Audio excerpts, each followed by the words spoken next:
They say you're too emotional, and they vanish the moment you start feeling close. And when you finally gather the courage to tell them that something they did hurt you, they shut down or they blame you. But what if the person who seems most uninterested is actually the one that's most terrified of losing you? And this isn't just a love story. This is a survival story. And today, I'm pulling back the curtain on what avoidant attachment really is and why it makes closeness feel like danger. Why so many of us mistake that fear for disinterest. Avoidant attachment doesn't mean that someone doesn't want love.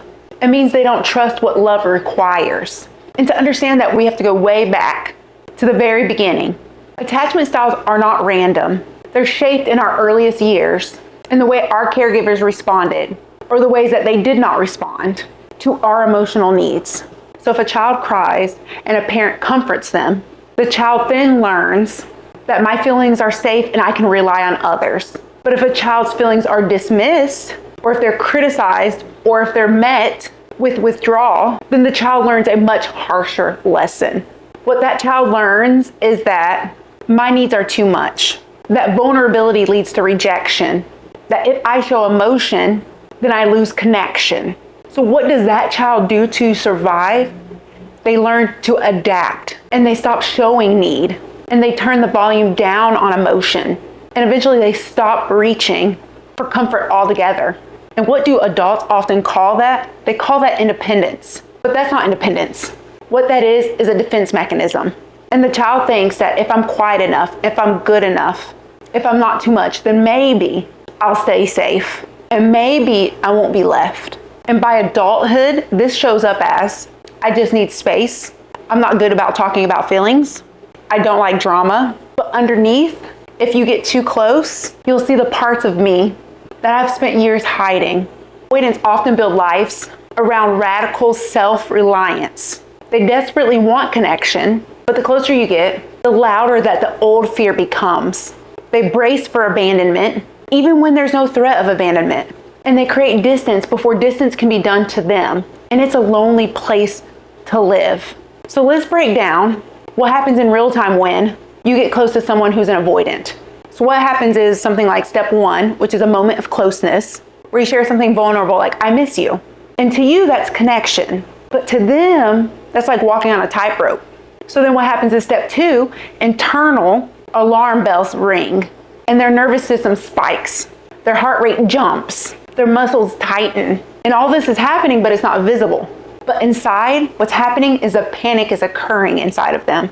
So then they move to step 3, which is a fight or flight mode. And their brain mislabels intimacy as danger. So instead of leaning in, they retreat. Then they move to step 4, which is deactivation strategies. And this is where they minimize and say things like, you're overreacting. And they reframe and say things like, everything was fine until you brought this up. And they withdraw, where they go silent, or they disappear, or they create hyperlogical arguments. Then they move to step 5, which is them getting relief through distance. And once space is created, they calm down. But then you feel abandoned. Then they move to step 6, where the cycle just repeats.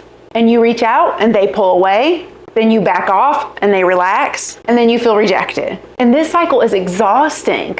And it erodes trust until both people in that relationship feel unsafe. And blame is one of avoidance' strongest shields. And it's not a shield against you, it's a shield against themselves.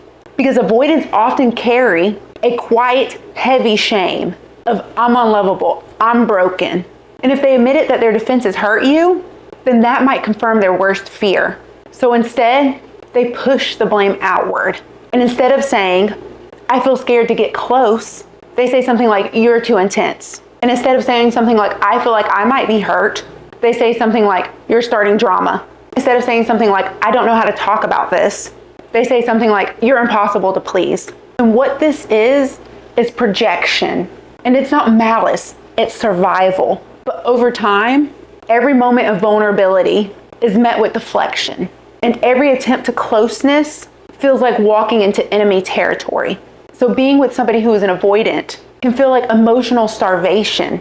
And you get just enough to stay, but never enough to feel full. And your need for closeness is not a flaw, because you deserve someone who can sit in discomfort without running away from it. And you deserve someone who can own their impact without deflecting it onto you. And some practical steps that you can take is to name the pattern without blame. So you can try saying something like, I notice when I bring something up that you shut down. Can we talk about this? And you can also try modeling repair, where you say something like, I want to work through this. Can we try again? And you can also try holding boundaries, not ultimatums, but boundaries, by saying something like, I need a partner who can have hard conversations with me. And if you are an avoidant, I want you to know that your defenses kept you safe, but they also now keep you lonely. So some steps you can take moving forward is to start small and try naming a body sensation or a body feeling. Another thing you can do is try to build discomfort tolerance, and you can feel exposed and try staying. Another thing that you can do is own your impact. You can try listening when they say they feel alone. Another thing you can try to do is to be consistent, not perfect, because trust builds in repetition, not in grand gestures. Avoidant patterns are born from what was missing in childhood. But what if you could give yourself now what you never got then?